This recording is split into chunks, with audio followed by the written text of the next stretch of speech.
autoritaria en Venezuela obliga a las personas a huir de su país, ¿no? Es una decisión que se toma muy difícil y pues por estas razones las personas venezolanas llegan a otros países este, buscando otras alternativas de vida, ¿no? El que una persona huya de su país para poder mantener condiciones de vida, porque la vida en su país se había vuelto intolerable o una amenaza a su vida, seguridad o libertad, a partir de diversas condiciones, es lo que se conoce como un refugiado, ¿no? No, un refugiado no es un migrante económico. Un refugiado no es una persona que nada más busca un mejor trabajo o una buena alternativa, sino es aquel respecto del cual las condiciones de su país o sus condiciones personales, por ejemplo, por ser opositor político, lo someten a persecución o una amenaza contextual. En el caso de Venezuela, además de la persecución política, porque hay varios y varias refugiadas por persecución política, lo que sucede es que huyen debido a que las condiciones alimenticias, no hay condiciones para garantizar el derecho a la alimentación, no hay condiciones para garantizar el derecho a la salud, no hay condiciones para garantizar el derecho a la seguridad, y esto de manera masiva y sistemática, ¿sí? Esto es lo que se conoce como un refugiado, aquellas personas que huyen de su país porque su vida, libertad o seguridad corre peligro, ¿no? Y entonces, ¿qué es lo que sucede? Una vez que estas personas llegan a otro país, cuentan con un derecho, que es el derecho, en términos internacionales se les señala como el derecho a solicitar asilo o a que se les reconozca su condición de refugiados, ¿no? Y pues, digamos, cada país en su legislación interna establece cómo se garantiza este derecho. En el caso de México es el procedimiento para el reconocimiento de la condición de refugiado, ¿no? Como les comentaba, un refugiado es todo aquel o toda aquella persona que huye por estas condiciones, es algo fáctico, es algo material, es algo que es, ¿no? Por lo tanto, se dice que la condición de refugiado es algo que se reconoce y no que se constituye por los estados. Los estados no tienen su derecho a establecer los procedimientos que vean adecuados para abordar este problema. Sin embargo, más bien, ante una persona que esté demostrado que huye por estas condiciones, hay una obligación de reconocer su necesidad de protección internacional. Y en el caso de México es el procedimiento ante la Comar, ¿sí? ¿En qué consiste este procedimiento? En el caso de México es un procedimiento administrativo. ¿Qué quiere decir esto? Que no es necesario recurrir a un juez o a una instancia judicial, sino que se atiende a una oficina burocrática y se presenta una solicitud. Si ustedes lo pueden ver como cualquier otra solicitud administrativa, como cuando se inscribían en el seguro social o como tal cual ir a inscribirse a una escuela, es principalmente un procedimiento administrativo en toda su extensión. Sin embargo, este procedimiento administrativo tiene un anclaje internacional que es el derecho a solicitar asilo y la Convención de 1951 sobre el Estatuto de los Refugiados, que es una convención internacional de la cual México es parte. México la firmó, la ratificó y ante los países de Naciones Unidas se comprometió a proteger a las personas que huyan por estas condiciones, ¿sí? Y entonces, este procedimiento administrativo tiene pasos y tiene etapas que permiten analizar o que permiten a las autoridades mexicanas analizar las condiciones de la persona y si ésta huyó por causas justificadas o si se trata simplemente de un migrante por otras razones. Por ejemplo, como les decía, un migrante económico no necesariamente es un refugiado, ¿sí? Un migrante económico es ese que pues simplemente busca un trabajo, pero si se queda en su país de origen, pues su vida, libertad o seguridad no corre peligro.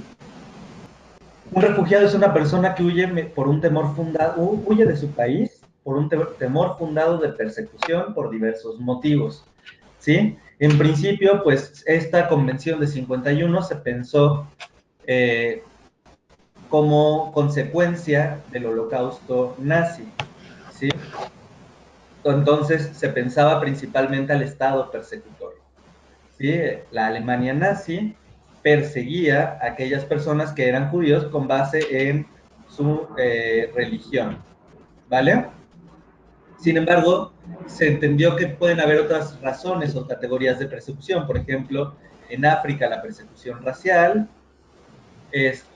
pues una persecución por etnia contra las personas indígenas en Estados Unidos o incluso contra los gitanos en Europa. Entonces, esta convención desarrolló, digamos, un abanico de categorías por las cuales se entiende a una persona que es perseguida, ¿sí?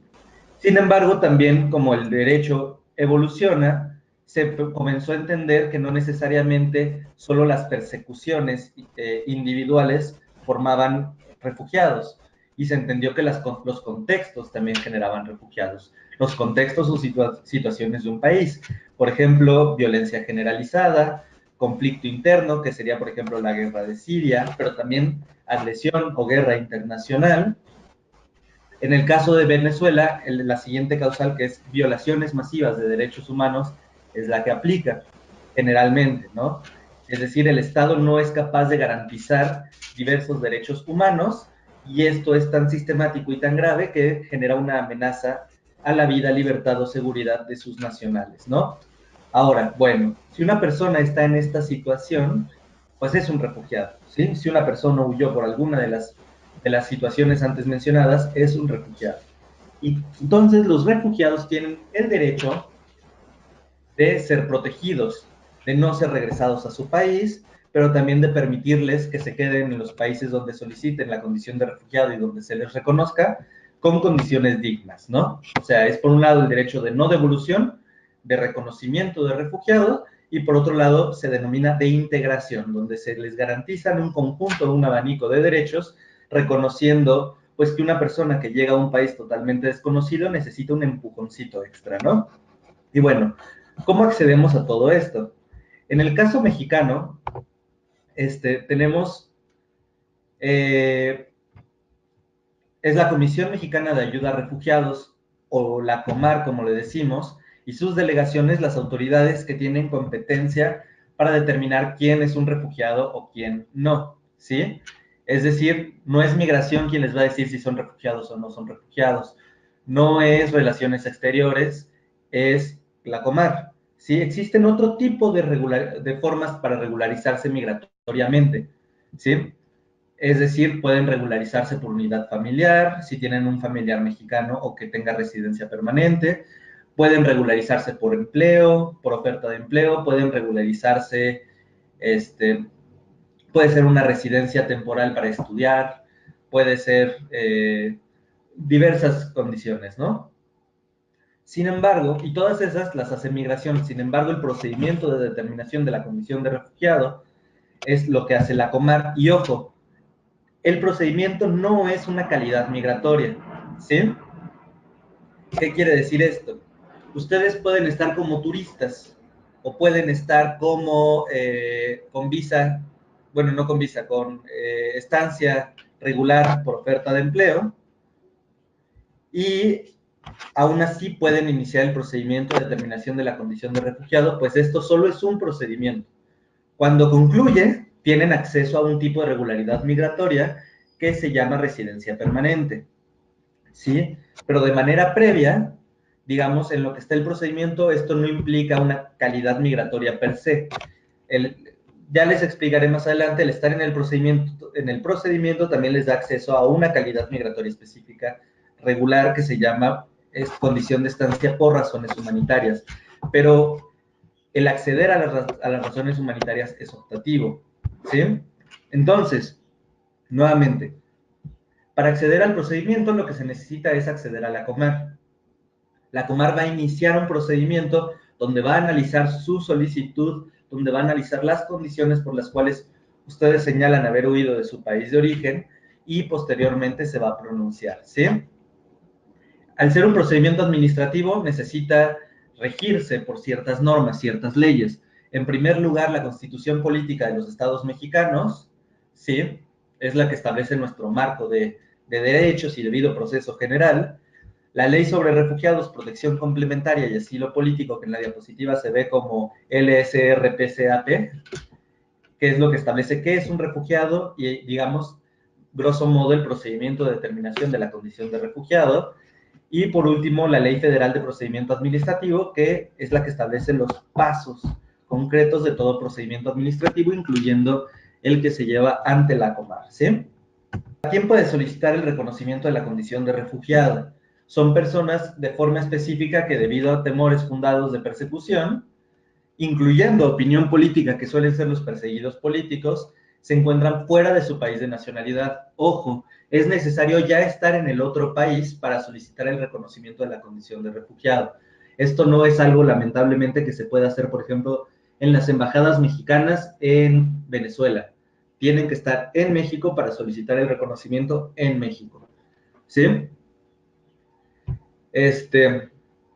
También existe otra condición que se llaman los refugiados surplace. Estos son aquellos que no salieron de su país por el miedo o las amenazas o los temores fundados, sino que salieron por alguna otra condición, pero que mientras estaban afuera de su país, las condiciones en el país cambian de tal manera que se vuelve imposible regresar, ¿no?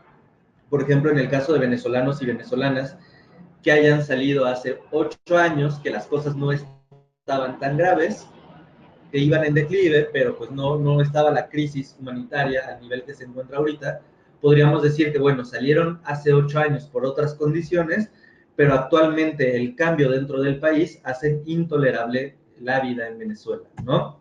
Eso es un refugiado surplace y también puede solicitar. Ahora, ¿quién puede presentar la solicitud de reconocimiento de la condición de refugiado? Perdón. Según la Ley sobre Refugiados, Protección Complementaria y Asilo Político, esto lo puede hacer todo extranjero, independientemente de su situación migratoria. Pueden haber entrado irregulares, pueden estar regulares, pueden haber entrado regulares, pero haberse vuelto irregulares a lo largo del tiempo, cualquier persona, no importa la situación en la que se encuentren migratoriamente, pueden solicitarlo. Como les decía, esto es en cumplimiento a una obligación internacional, ¿sí? Entonces no es optativo para México el cumplir o no con este derecho, ¿sí? ¿Y cómo lo pueden solicitar? Bueno, puede ser por sí mismos, es decir, yo voy y lo solicito, por su representante legal, que esto ya tiene que tener un poder notariado para efectos de que puedan ejercer su representación, o por interpósita persona. ¿Qué quiere decir por interpósita persona? Cualquier persona puede presentar por ustedes la solicitud y esto les da la obligación a ustedes de ir a ratificar dentro de esos 3 días. Por ejemplo, una persona está muy enferma, ya veremos luego que hay un plazo establecido para presentar la solicitud. Imagínense que son 30 días, imagínense que es el día 29 y de repente están muy enfermos o están hospitalizados o lo que sea y no pueden ir a presentar su solicitud.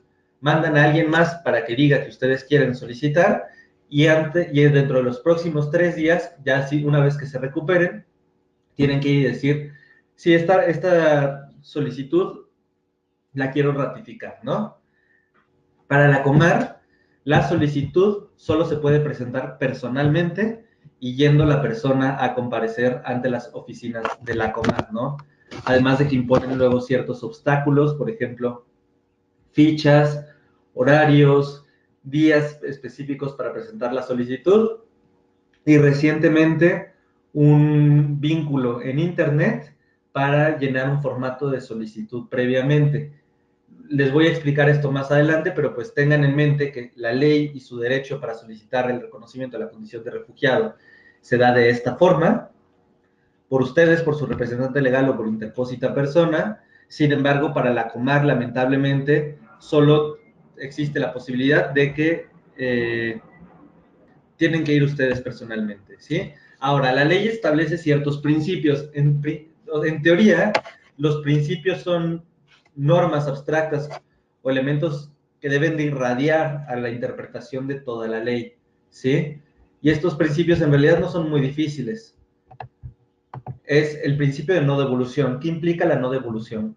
Una persona que alega temores de volver a su país de origen por persecución o por la condición contextual del país, no puede, bajo ninguna circunstancia, ser devuelto a este país o a un tercer país donde de este país lo vayan a mandar a su país. Por ejemplo, ustedes una vez que solicitan o una vez que dicen, basta con que mencionen temores fundados de persecución o que mencionen la crisis humanitaria de Venezuela que les hizo llegar a México, ninguna autoridad puede regresarlos a Venezuela ni tampoco a un país que los terminara regresando a Venezuela. Por ejemplo, si Colombia no asegura condiciones de estancia, México no podría regresarlos a Colombia porque existe la posibilidad de que Colombia los regrese a Venezuela, ¿no? Este es el principio de no devolución. Es una norma internacional que se encuentra en la Convención de 1951, de las que ya les he hablado previamente, pero también en la Convención Americana sobre Derechos Humanos en su artículo 22.8, ¿no? La no discriminación. Esto pues es evidente, no se puede tratar de manera diferenciada de forma injustificada, ¿no?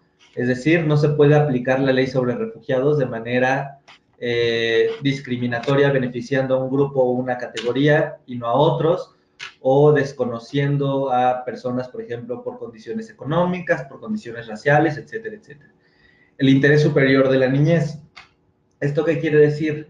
Al momento en el que una autoridad administrativa, una autoridad cualquiera que sea, tiene contacto con niños, niñas y adolescentes, debe de analizar cuál de sus decisiones que adopte y qué de los procedimientos que realice benefician en mejor manera los derechos de los niños o se cumpla con su posibilidad de desarrollo, ¿sí?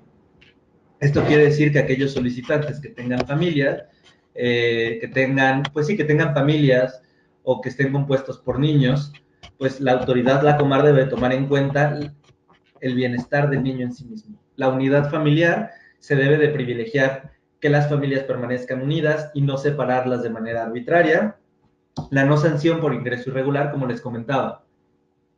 Pueden ingresar como turistas, pueden ingresar de diversas formas. Sin embargo, aún si ingresan de manera irregular, a pie, por ejemplo, ¿no? Por la frontera sur, no se les puede sancionar. Es decir, se reconoce que al verse forzados a huir de su país, la irregularidad no fue una decisión, sino fue una última alternativa y no se les puede sancionar por esto. No se les puede multar, no se les puede ni regañar, ni ver feo, ni nada, ¿no? O sea, yo sé que muchas personas, y me ha tocado mucho principalmente con venezolanos, venezolanas, tienen mucha ansiedad al concepto de irregularidad migratoria o como se denomina coloquialmente, pero está mal, ilegalidad, ¿no? Ninguna persona es ilegal, hay irregularidad o irregularidad migratoria, hay personas que están indocumentadas, podríamos decirlo, pero no es necesariamente que esto vuelva ilegal o indeseable a una persona, ¿sí? Máxime cuando las personas se ven forzadas a huir, ¿no? O sea, cuando no es una decisión, no es resultado de la voluntad, sino es la única alternativa que tenía una persona o una familia, resulta arbitrario sancionarlo o resulta arbitrario estigmatizarlo, ¿sí? Y por otra parte, otro principio es la confidencialidad. O sea, ustedes van a estar exponiendo elementos importantes, graves, serios de su vida ante las autoridades y las autoridades tienen la obligación de guardar absoluta confidencialidad. Por un lado, por respeto a su vida privada, pero también por otro lado, porque se entiende que cuando una persona huye de su país, puede ser por distintos motivos, incluyendo motivos que inconformen a ciertas personas o autoridades. Y entonces, si esta información es pública o se anda ventilando o soltando por todas partes, puede llegar a oídos de aquellos agentes persecutores y generar mayores problemas, ¿no? Sucede mucho cuando el persecutor es el Estado mismo, por ejemplo, persecución por opinión política. Vienen huyendo del régimen de Maduro, Maduro los tiene en la mira y de repente las autoridades mexicanas andan difundiendo que están, por ejemplo, en el país, ¿no? O que están denunciando tales cosas de Maduro, X o Y. Eso no se puede, ¿no? Todo lo que ustedes cuenten en el procedimiento ante la Comar va a ser confidencial y por lo tanto no hay posibilidad o no debería de haber posibilidad de que esto sea conocido. Entonces pueden irse duro contra el régimen de Maduro y no habría mayor problema. ¿Sale? Ahora, ¿cómo se presenta? Como les comentaba, hay ciertos requisitos para la presentación. Uno de ellos es un plazo de 30 días hábiles contados a partir del día siguiente al ingreso a territorio nacional, ¿sí? ¿Qué quiere decir esto? Pues ustedes llegan al país por avión como turistas, por visa, por oferta de empleo, como estudiantes de diversas maneras, ¿no? Y 30 días hábiles, no naturales, es decir, tienen que ser laborales, no cuentan fin de semana, etcétera. 30 días hábiles a partir del día siguiente de ingreso, es que ustedes tienen derecho a presentar esta solicitud. ¿Sale? Estos son aproximadamente mes y medio, casi 2 meses aproximadamente, ¿sí?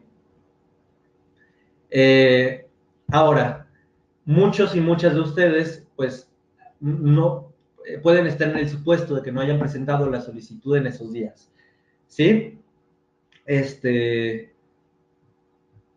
Por diversas razones, porque estuvieran más preocupados y preocupadas buscando empleo, porque no tenían conocimiento de la existencia del procedimiento, porque pues buscaron otras alternativas de regularidad migratoria antes, por ejemplo, que una empresa les dé empleo y regularizarse de esa manera, etcétera. No hay mil motivos por los cuales las personas pueden no haber solicitado dentro de estos 30 días. Eso se denomina un caso extemporáneo, ¿sí? Y hay excepciones. El artículo 18 de la Ley sobre Refugiados establece el plazo de 30 días y el 19 del reglamento establece la excepción, que es que cuando no se encuentre dentro del plazo, las personas que soliciten podrán argumentar o demostrar que la presentación extemporánea no le es atribuible o fue pues sí, principalmente porque no tuvieron otra alternativa, ¿no?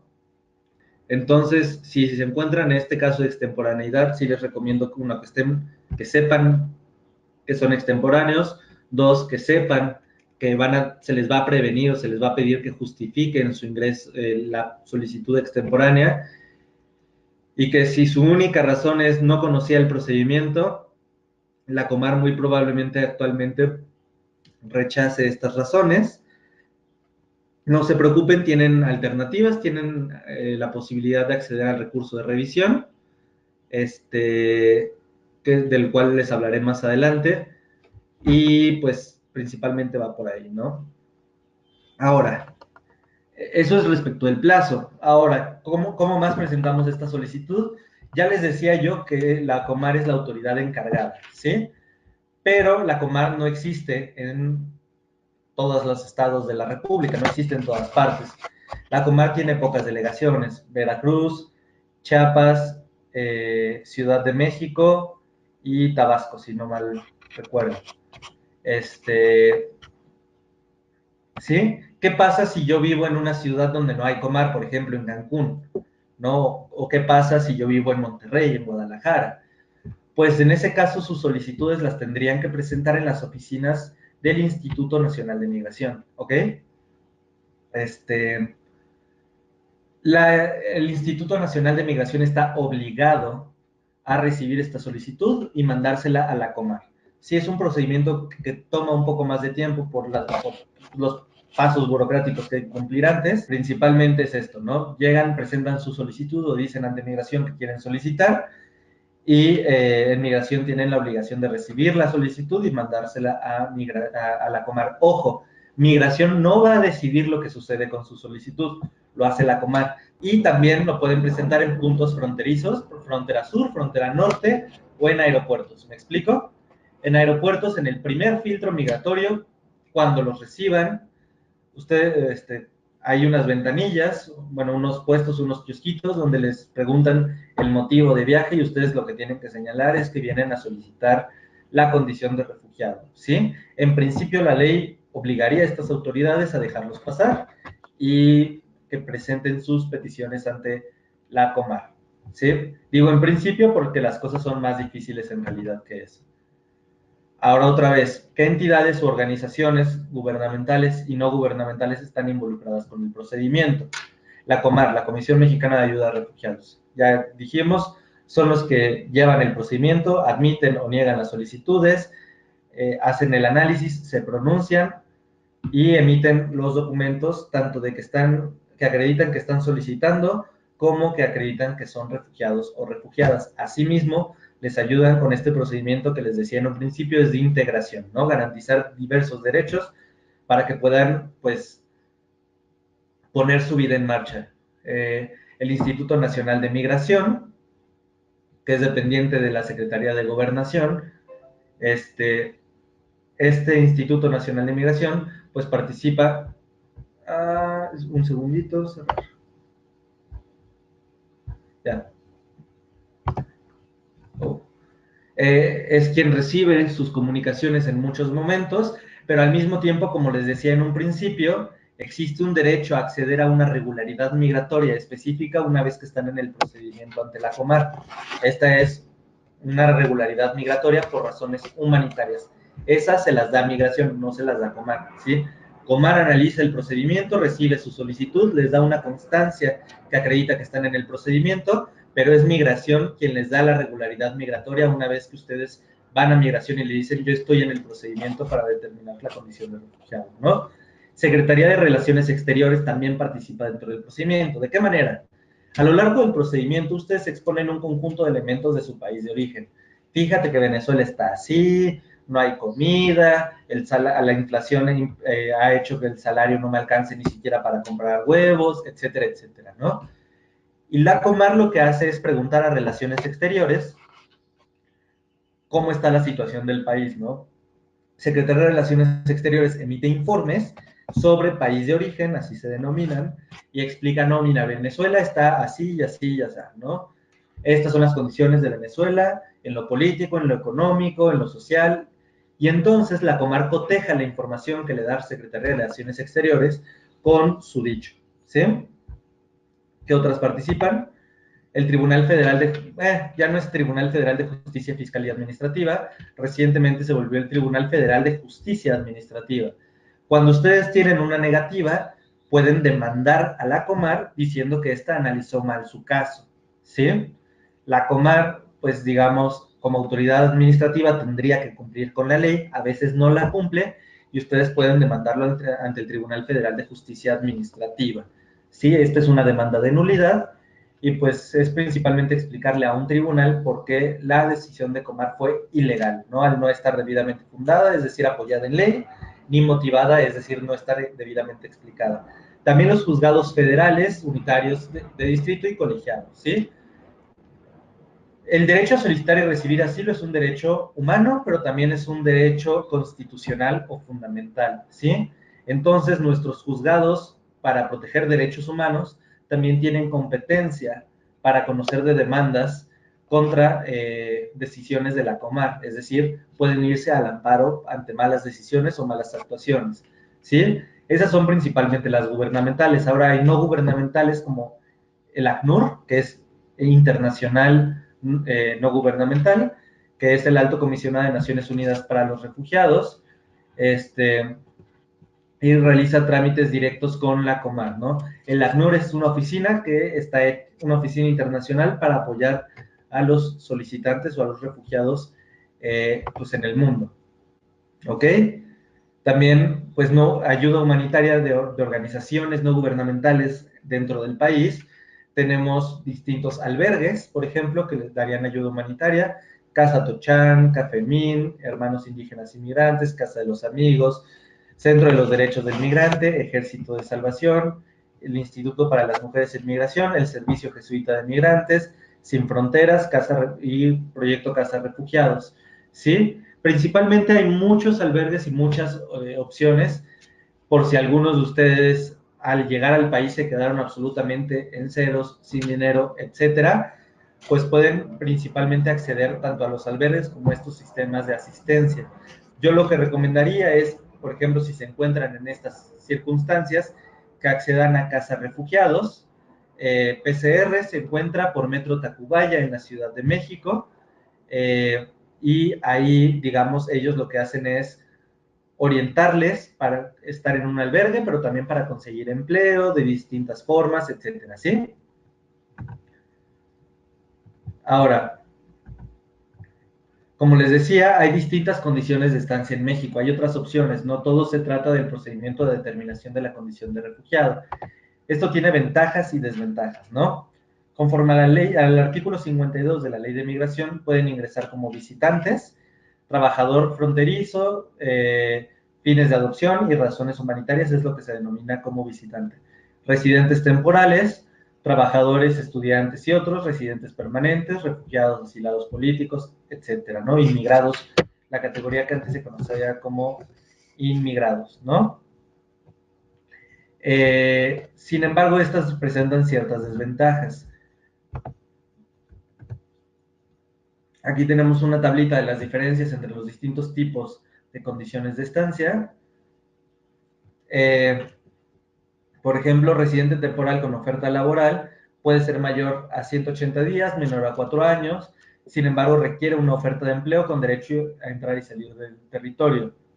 Da un conjunto de derechos: a trabajar, entrar y salir del territorio nacional, a tener unidad familiar, es decir, que se permita regularizar también a sus familiares para que estén con ustedes, y la CURP, el residente temporal por estudiante, pues está vigente por el tiempo que dure pues, las condiciones de estudio, ya sea 6 meses, 1 año, 4 años, etcétera. Pues se requiere que se ingrese con finalidad de formación educativa y que esto pueda ser demostrable. Da derecho a trabajar, unidad familiar y CURP.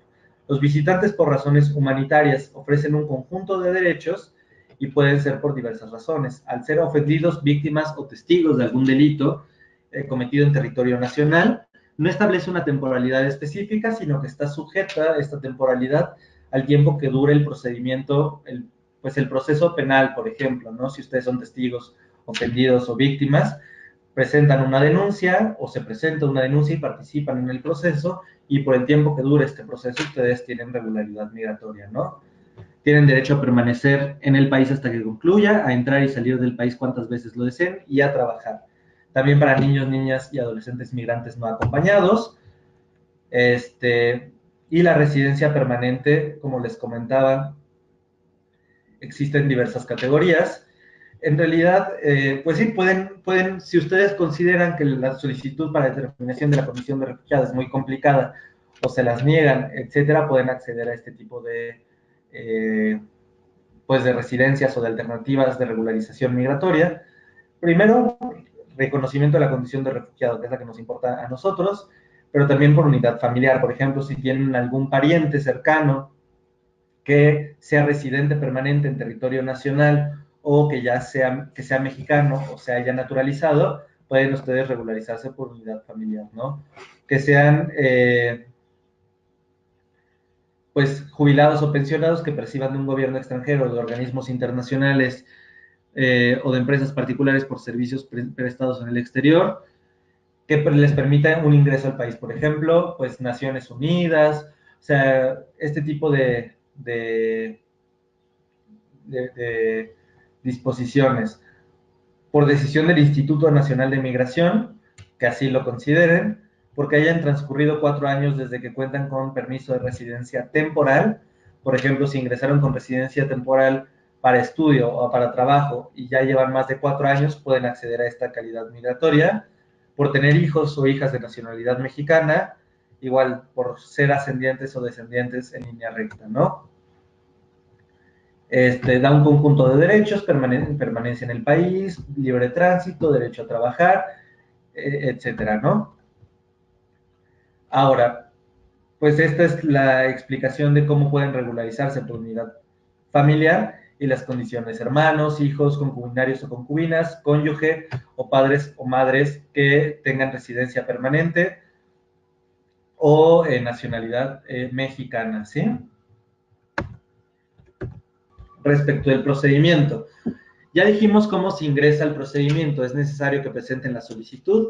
La Comar les exige actualmente, en principio no tendría que ser así, tendría que ser un apoyo, pero actualmente hay una página en internet, salió hace, ¿qué será?, 20 días o menos. Hay una página en internet para que ustedes llenen un formato de solicitud, ¿sí? Esto se puede ver en internet si le ponen solicitud refugiado migración y les va a aparecer el vínculo, ¿sí? Y ahí ustedes van a llenar los diversos campos que les va a preguntar cuándo ingresaron al país, por qué razones huyeron de su país, su nombre, sus datos generales, etcétera, ¿no? Presentan esta solicitud ante la Comar, ellos van a registrar si se encuentran, si cumplen con los requisitos, se encuentran dentro del plazo, llevaron su formulario, se presentaron dentro de los días establecidos. La Comar ahorita está recibiendo solicitudes de lunes a jueves. Presentan su solicitud, se les recibe la solicitud, se les expide una constancia que les acredita como solicitantes de la condición de refugiado. ¿Sí? Esta constancia es una comunicación que impide que sean deportados, devueltos a su país de origen. Y es en este momento, cuando se les recibe su solicitud, que se les expide, se les informan de un conjunto de derechos, ¿no? El derecho a la confidencialidad, que ya los habíamos señalado, el derecho a la gratuidad, todo el procedimiento ante la Comar y las consecuencias del procedimiento ante la Comar son gratuitos, nadie les debe de cobrar, ¿sí? Y en principio debe de ser un procedimiento fácil, sencillo, donde los funcionarios de la Comar estén ahí para ayudarles y no para hacerles la vida imposible. En la realidad, pues vemos que pueden haber ciertas complicaciones al respecto, pues porque la burocracia es burocracia al final, ¿no? Derecho a contactar con el Alto Comisionado de Naciones Unidas para los Refugiados, la aportación de pruebas, ¿sí? O sea, ustedes, su prueba principal es el testimonio, lo que ustedes narren que son las condiciones por las cuales huyen de su país de origen. Sin embargo, también pueden aportar otro tipo de pruebas. Por ejemplo, noticias, notas periodísticas, informes de organismos internacionales. Si huyen por alguna situación, por ejemplo, de persecución específica, más información en específico, pues pueden aportarla, ¿no? Derecho a acceder a una transcripción de la entrevista. ¿Cómo es esto? El procedimiento: se recibe la solicitud. Si cumplen con los requisitos, se les admite. Si no cumplen con los requisitos, se les previene para que los aclaren o los cumplan, ¿no? De mejor manera. Si no los cumplen, se les rechaza y ahí se quedan pues tristes. Si se les admite, se les expide una constancia que así lo acredita y se les informa que no pueden salir de la ciudad en la cual, bueno, del estado, de la entidad federativa donde presentaron la solicitud. En el caso de quienes la presenten en la Ciudad de México, no pueden salir de la Ciudad de México. Quienes lo hayan presentado en Puebla, por ejemplo, no pueden salir del estado de Puebla. Quienes los hayan presentado en Cancún, no pueden salir de Quintana Roo, y así sucesivamente. Y al mismo tiempo se les obliga a ir a firmar semanalmente. Se les establece un día y ese mismo día, cada semana, tienen que ir a la Comar o a las oficinas de migración, si es que lo presentaron ante migración por no haber Comar en ese lugar, a firmar, a decir que siguen interesados en continuar con el procedimiento, ¿ok? Después de esto, la Comar, desde que recibe su solicitud, tiene en principio 45 días hábiles, es decir, más o menos aproximadamente 3 meses para darles una respuesta. Esto se puede prorrogar hasta 90 días, ¿sí? Y durante ese tiempo, la Comar los va a llamar a algo que se llama entrevista de elegibilidad. Esa entrevista es el momento más importante del procedimiento, pues ustedes les explican verbalmente a un funcionario las razones por las cuales ustedes se vieron obligados a huir de su país de origen. Es aquí donde ustedes tienen la posibilidad de explicar a la Comar por qué se encuentran dentro de la categoría de refugiados, por qué huyeron de su país por temores fundados de persecución o para amenazas a su vida, libertad o seguridad a partir del contexto de su país, ¿no? En el caso de venezolanos y venezolanas, explicarle al funcionario de la Comar por qué se vieron obligados a huir por las violaciones masivas de derechos humanos que suceden en Venezuela actualmente, ¿no? Y entonces explican, pues yo ya no me podía alimentar de manera adecuada, o mi familia ya no lo podía hacer. Llegamos a reducir la cantidad y la calidad de alimentos. En lugar de comer 3 veces al día, comíamos 2. Bajamos de peso tantos kilos. Tengo esta enfermedad, o mis familiares tienen esta enfermedad y no podíamos conseguir medicamentos. Se metieron a mi casa en diversos momentos para asaltar o saquear porque las condiciones de seguridad del país están terribles, etcétera, ¿no? Es ahí donde ustedes, a manera de plática, le comentan a la Comar las razones por las cuales huyeron. Como les comento desde un principio, y no puedo ser suficientemente empático, deben de aclarar que no son migrantes económicos, no solamente es que hayan salido para buscar empleo, sino es porque su vida ya era intolerable en Venezuela, ¿no? Y en esta entrevista se realiza, el funcionario de la Comar la va a estar grabando el audio pero al mismo tiempo va a estar realizando una transcripción al momento. Y ustedes tienen derecho a que esta transcripción se les muestre para que ustedes digan, ah, sí dije esto, ah, esto no lo dije, ah, lo que quise decir aquí fue esto o esto otro, o oye, yo no dije esto, ¿por qué lo pusiste? Tienen derecho a acceder a la transcripción, verla y firmarla, ¿sí? Para acreditar que sí es lo que dijeron. Si no hablaran español, también tendrían derecho a un intérprete y traductor, o incluso tienen derecho a designar un representante legal que les asista en el procedimiento, ¿sí? Ahora, si se te responde de manera positiva, se te otorga protección complementaria, se te reconoce como refugiado, ya puedes vivir en México sin problema. Si se te responde de manera negativa, puedes recurrirlo. La Comar tiene un recurso que se llama revisión, se debe presentar dentro de los 15 días hábiles a que se les resuelve de manera negativa. 15 días hábiles son aproximadamente 3 semanas, y es ahí donde ustedes explicarían por qué la Comar resolvió mal, ¿no? También tienen el juicio de nulidad, como les comentaba previamente. Este tiene un plazo de 30 días hábiles, ¿ok? 30 días hábiles donde ustedes pueden integrar una demanda, bueno, hacer una demanda y presentarla ante el Tribunal Federal de Justicia Administrativa, señalando por qué estuvo mal el actuar o fue ilegal el actuar de Comar. También pueden acudir al juicio de amparo, ¿no? Ahora, como les decía, no se necesita ningún trámite, ningún pago por el trámite, es gratuito, tanto la solicitud como obtener una resolución, como regularizar su situación migratoria. Ya sea a lo largo del procedimiento pueden acceder a la regularidad por razones humanitarias, esto es gratuito, y al mismo tiempo pueden, una vez que son reconocidos, acceder a la residencia permanente, y esta también debe ser gratuita. ¿Ok? Una vez que están en el procedimiento, ustedes pueden acceder a esta regularidad migratoria, ya sea, como les decía, razones humanitarias o residencia permanente. En pantalla se muestra cuáles son los trámites que se deben de seguir para solicitar esta regularidad migratoria una vez que son solicitantes o refugiados, ¿no?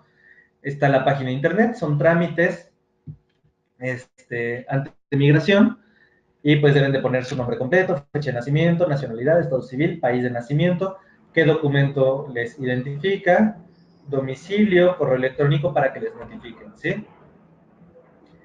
Se les requiere original y copia de los documentos señalados, original y copia de pasaporte, documento de identidad de viaje, documento migratorio en caso de que la persona tuviera una condición de estancia previamente, por ejemplo, que tuvieran regularidad por oferta de empleo, etcétera, ¿sí? Este es un ejemplo de solicitud y libre formato para el cambio de condición. Por ejemplo, si ingresaron como turistas y ahora quieren sus razones humanitarias por estar en el procedimiento, pueden hacer una solicitud de cambio de condición de estancia de turista a razones humanitarias, ¿no? Ese es un ejemplo de un formato básico, y esta es una resolución básica de migración respecto a esta regularidad migratoria. Como les comentaba al principio, la Comar se encarga de ver si son refugiados o no son refugiados y de llevar a cabo este procedimiento. Migración es la oficina encargada de ver si son regulares o irregulares en territorio nacional. Hay distintas regularidades migratorias, dentro de ellas por razones humanitarias, que es mientras están en el procedimiento de determinación de la condición de refugiado, o residencia permanente una vez que son reconocidos o reconocidas como refugiados, ¿sí? Un último dato que no he dicho, pero es importante, les comentaba que el procedimiento debe de durar 45 días hábiles prorrogables hasta 90 por criterios excepcionales. ¿Se puede ir a solicitar el refugio sin llevar el formulario de la página web? Esa la respondo rápido. Legalmente sí, no hay nada en ley que les diga que lo tienen que llevar, ¿sí? De hecho, esto es algo que se ha implementado así al aventón, no hay ni reglamento, ni ley, ni nada. El artículo 11 de la Ley sobre Refugiados, Protección Complementaria de Asilo Político, dice que ustedes lo pueden presentar su solicitud verbalmente o por escrito, sin alguna, o sea, y lo único que debe contener la solicitud es: yo quiero solicitar la condición de refugiado porque tengo temores de persecución en mi país o porque huí, y eso debería de bastar. Es algo que hemos estado platicando con ACNUR, por ejemplo, y con otros organismos para evitar que esto se exija realmente. ¿Sale? Mi hija de 17 años puede entrar a México con un amigo en calidad de turista. Eh, Tengo una amiga que va a expedir una carta de invitación en Tijuana. ¿Qué otra cosa necesita? Eh, la carta de invitación no es algo que exista en la ley como forma de ingreso, ¿sí? Para ingresar como turista, pues basta que se cumplan con, por ejemplo, una visa de turista, que a los venezolanos no les piden visa, y que la persona pueda acreditar que ingresa como turista. Lamentablemente esto es muy subjetivo y más tratándose de personas venezolanas. ¿A qué me refiero? Migración ha sido muy estricto con si las personas acreditan ser turistas o no. Se les pregunta qué van a hacer, cuál es su itinerario, cuándo vuelven, cuándo... Un conjunto de cosas les van a preguntar para intentar hacerles caer en error y con esto acreditar que no vienen como turistas, ¿no? Por ejemplo, ¿a qué plazas vas a visitar? ¿Cuándo te regresas? ¿Qué? Etcétera, etcétera, ¿no? La carta de invitación podría ayudar, pero lo cierto es que no es un requisito legal y lamentablemente una vez que llegan al aeropuerto están en manos de migración. Si solo viene como turista, pues igual es una alternativa viable. Si en realidad tiene intención de solicitar la condición de refugiado, la ley le permite en el aeropuerto, o sea, de primera mano en el primer filtro, la ley le permite llegar y decir que quiere solicitar la condición de refugiado y migración tendría que permitírselo de dicha manera el ingreso al país para que lleve a cabo el procedimiento de determinación de la condición de refugiado. No obstante, lo cierto es que el ingreso por aeropuertos para personas venezolanas cada vez se está volviendo más complicado, ¿no?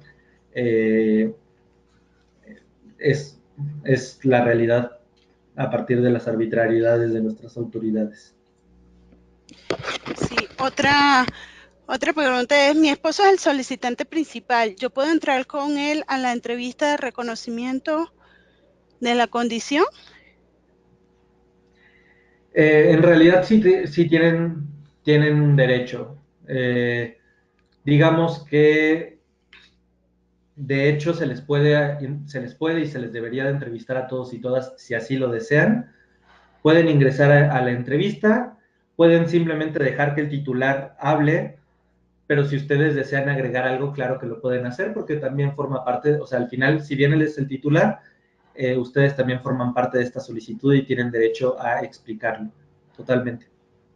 O sea, incluso si tuvieran hijos o hijas, aun si son menores de edad, también estos hijos o hijas tienen derecho a explicar sus temores de volver al país y acreditar por qué son refugiados totalmente.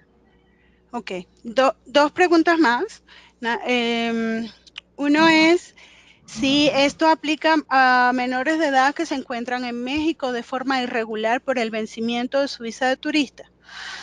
Se encuentra este menor de edad se encuentra con un familiar que tiene representación notariada y tiene casi un año en México. Perfecto, sí, sí aplica. O sea, este es un derecho de todas las personas. El derecho a solicitar y recibir asilo está en el 11 constitucional y no se puede limitar por un criterio de edad, ¿no? Al final, los niños también pueden huir por sus propios motivos o razones, pueden estar no acompañados o acompañados y tienen total derecho a solicitar. El problema con el que se va a enfrentar es la extemporaneidad, pues su solicitud ya está pasada de estos 30 días posteriores al ingreso por mucho. Sin embargo, también hemos notado que cuando se trata de niñas, niños y adolescentes, la Comar es un poco menos agresiva para aplicar el rechazo por extemporaneidad de la solicitud. Y sí puede presentarlo por su cuenta. Si nada más estos niños van a presentar la solicitud, se les contarían como niños no acompañados y tendrían derecho a una mayor protección, además desde la Comar. Entonces, pues adelante. Ok. Y la última pregunta es, ¿hasta qué edad se puede alegar reunificación familiar para un hijo? Ok, esto es interesantísimo. Casi no hablamos de la reunificación familiar. En principio, pues bastaría con que hubiera, o sea, con que se tratara del núcleo familiar para que fuera sencillo, y de hecho se reconoce que puede ser la familia, familiares hasta cuarto grado, ¿no? Es decir, una persona es refugiada y puede traer a sus papás, puede traer a sus abuelos, puede traer a sus tíos, ¿sí? Incluso puede traer a sus sobrinos. Sin embargo, la Ley sobre Refugiados, Protección Complementaria y Asilo Político establece, bueno, de entrada la Comar lo está aplicando principalmente a menores de edad, o sea, para traerse hijos pone más peros si se tratan de mayores de edad, y al mismo tiempo hay otros requisitos por cumplir. El vínculo familiar, que ese es evidente, pero para reunificación familiar se está pidiendo que la persona demuestre solvencia económica, es decir, que gana suficientemente bien como para mantener a las personas que vaya a traer, y al mismo tiempo que se compruebe dependencia económica, es decir, que se exhiban pruebas que demuestren que se les ha depositado o que se provee económicamente a las personas que se intentan traer. ¿Sí? Esto no es tan fácil de acreditar, también es un elemento legal que nosotros consideramos que es inconstitucional, pero pues no hemos tenido la oportunidad de combatirlo por vía de un amparo. Ahora, para todos los demás y las demás que están escuchando y que no entiendan un poco a qué se refiere la reunificación familiar, una vez que una persona es reconocida como refugiada, tiene acceso a múltiples derechos, dentro de ellos la reunificación familiar, es decir, pueden mandar a traer, por así decirlo, a sus familiares a partir de este principio de unidad familiar, ¿sí? Es un procedimiento que se lleva también ante la Comar, ante el Departamento de Asistencia de Comar se denomina, y pues como les decía, hay que demostrar tres cosas: el vínculo familiar con la persona que intentan traer, la solvencia económica y la dependencia económica. Y a partir de esta solicitud de reunificación familiar, se inicia un procedimiento que también dura 45 días hábiles, que también se encuentra suspendido este plazo, para traerse a sus familiares. Es decir, mínimo, el procedimiento para traerse a sus familiares toma, bajo este procedimiento, bajo este mecanismo, toma mínimo 3 meses, ¿sí? Otra cosa que no mencioné es, si sus familiares llegan antes de que se les resuelva a ustedes su solicitud, los pueden anexar a su propio procedimiento y ustedes se vuelven titulares de este procedimiento, ¿no? Es decir, ustedes llevan como solicitantes un mes, llegan sus hijos o sus parejas y ustedes los pueden agregar a su procedimiento y ya ustedes se vuelven titulares y el resto de sus familiares, digamos, son dependientes de este procedimiento. Sin embargo, pues no es mayor problema. Esto les permite acelerar un poco el trámite para estos familiares. Una cosa que no mencioné: el testimonio en su entrevista de elegibilidad es la prueba principal. La Comar está obligada a creerles todo lo que dicen, siempre y cuando no caigan en contradicciones. Si hay alguna contradicción, su testimonio pierde veracidad. Sin embargo, si no hay contradicciones, basta con el testimonio, no necesitan probar absolutamente nada, ¿no? O sea, el testimonio, su declaración, es la prueba principal del procedimiento de determinación de la condición de refugiado. ¿Sale? Sí. La última pregunta, Luis Javier. La última. Hay una persona que está en Houston, en Texas, tiene el pasaporte vencido. Y yendo a la frontera norte, ¿me dejarían pasar a territorio mexicano o cómo haría para pedir refugio? Mira, en principio podrías, o sea, no tendrías ningún problema, aun si tu pasaporte está vencido. México fue parte de un acuerdo, de Quito se llama, donde se reconocen las complicaciones que están teniendo las personas venezolanas para acceder a documentos migratorios vigentes, y en principio no tendría por qué haber impedimento para las personas venezolanas a partir de pasaportes vencidos.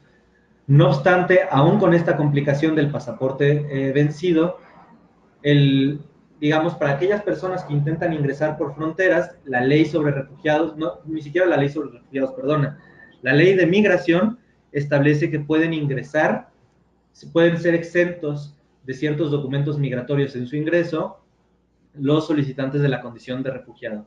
Entonces, aún si no Aun si no tuvieras pasaporte, o si este está vencido, en el momento en el que tú estás en un punto fronterizo y dices que quieres solicitar la condición de refugiado, tienen que dejarte ingresar al país y tienes que no tener ningún problema, ¿sí?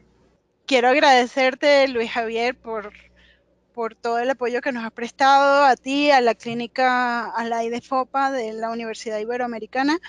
Nosotros seguimos a la orden a través de nuestras redes sociales, a través de nuestra página de Facebook o por el email que es contacto@benemex.org.